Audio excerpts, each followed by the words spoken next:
Assalamualaikum warahmatullahi wabarakatuh. Perkenalkan, nama saya Novita Salsabila dengan NIM 21231083. Baiklah, pada hari ini kita akan membahas terkait materi IPA kelas 8 SMP bab 5 Kurikulum Merdeka terbitan Kemendikbud halaman 140 sampai dengan 147, ini mana pembahasannya berjudul tentang ada unsur, ada atom. Nah, pada judul dari materi kita hari ini yaitu berkaitan dengan salah satu mata kuliah yaitu struktur dan kereaktifan senyawa anorganik, yang dimana dosen pengampunya ialah Ibu Monika Primasari MPD. Partikel kecil yang menyusun materi pertama kali ditemukan oleh dua orang ahli filsafat Yunani yaitu Leucippus dan Demokritus sekitar 450 tahun sebelum Masehi. Dua orang filsuf Yunani ini mengatakan bahwa setiap semua materi disusun oleh partikel yang sangat kecil dan tidak dapat dibagi-bagi.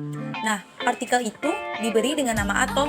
Jadi, atom berasal dari bahasa Yunani yaitu atomos berarti tidak dan tomos berarti terbagi. Struktur atom adalah satuan dasar materi yang terdiri dari inti atom dan awan, elektron dengan muatan negatif serta mengelilinginya. Berikut tokoh-tokoh yang ada dalam perkembangan teori atom. Yang pertama yaitu teori atom Dalton atau dikenal dengan John Dalton. Beliau merupakan tokoh pertama yang mengawali perkembangan teori atom. Ia menyatakan pendapatnya pada tahun 1803. Teori atom didasarkan pada dua hukum yaitu hukum Lavoisier atau kekekalan massa dan hukum Proust atau hukum susunan tetap.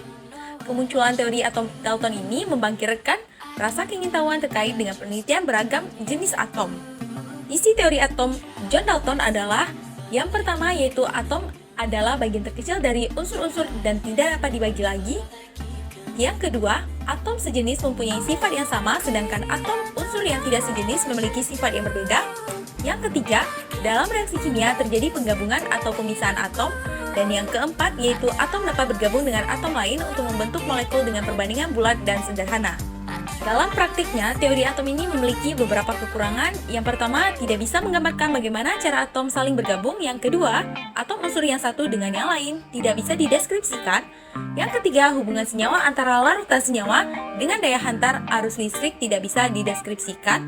Dan yang keempat, sifat listrik materi tidak bisa dideskripsikan. Yang kedua, teori atom Thomson atau sering dikenal dengan Sir Joseph John Thomson menemukan partikel yang bermuatan negatif dan disebut dengan elektron. Teori atom Thomson ini berawal dari penemuan tabung katoda oleh William Crookes dari penelitian yang sudah dilakukan Crookes. Thomson mengembangkan penelitiannya tentang sinar katode di laboratorium Cavendish. Isi dari teori atom yang dimiliki oleh Thomson adalah sebuah bola pejal atau bola biliar yang bermuatan positif yang memuat beberapa partikel bermuatan negatif atau elektron. Elektron ini akan tersebar pada bola seperti kismis pada roti. Berikut beberapa kekurangan teori atom Thomson. Yang pertama, teori atom Thomson tidak bisa menjelaskan bagaimana susunan muatan positif dan jumlah elektron yang ada di dalam bola. Yang kedua, inti atom tidak dapat dijelaskan. Yang ketiga, teori atom Rutherford atau Ernest Rutherford. Beliau lahir di Selandia Baru, berkebangsaan Inggris. Ia merupakan murid sekaligus partner dari Thomson.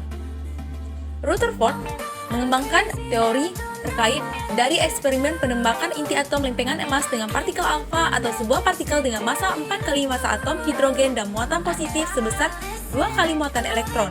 Eksperimen ini dinamakan dengan Geiger-Marsden.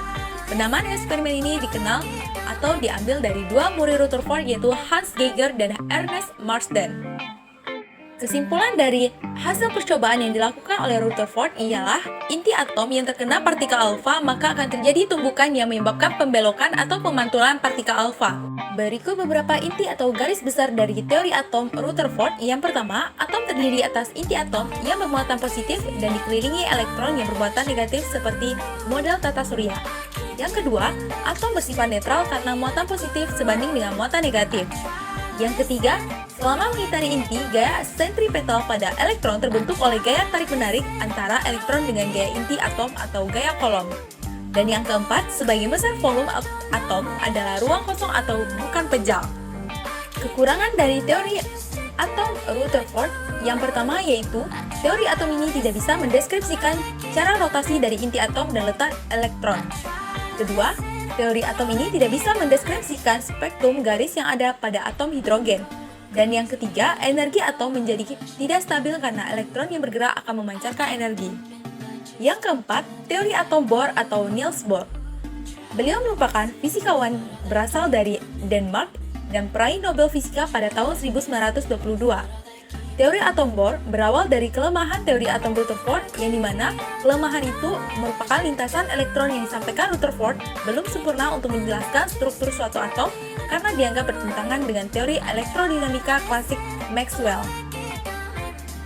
Inti dari teori atom Bohr dapat disimpulkan menjadi 4 inti. Yang pertama, elektron mengelilingi atom pada orbit tertentu. Yang kedua, selama berada dalam lintasan, energi elektron tetap sehingga tidak ada energi yang diserap atau dipancarkan. Yang ketiga, elektron hanya bisa berpindah dari satu ke kulit ke yang lainnya dengan menyerap atau memancarkan energi. Dan yang keempat, lintasan yang diperbolehkan oleh elektron adalah lintasan yang mempunyai momentum sudut kelipatan bulat dari H2V atau V sama dengan 3,14. Dalam praktiknya, teori atom Bohr memiliki beberapa kelemahan, yaitu yang pertama, teori atom ini tidak dapat menerangkan spektrum atom yang lebih besar daripada hidrogen. Yang kedua, teori atom ini tidak bisa menjelaskan efek Zeeman. Yang kelima, teori atom mekanika kuantum yang disempurnakan oleh Werner Heisenberg dan Erwin Schrödinger.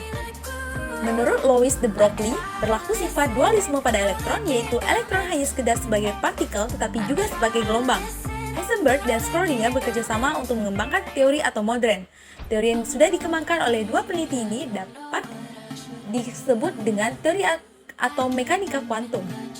Penelitian yang dilakukan oleh Schrödinger berdasarkan hipotesis de Broglie, maka penelitian Heisenberg berdasarkan pada asas ketidakpastian Werner Heisenberg, yang dimana menyimpulkan bahwa terdapat suatu keterbatasan dalam menentukan posisi dan momentum elektron.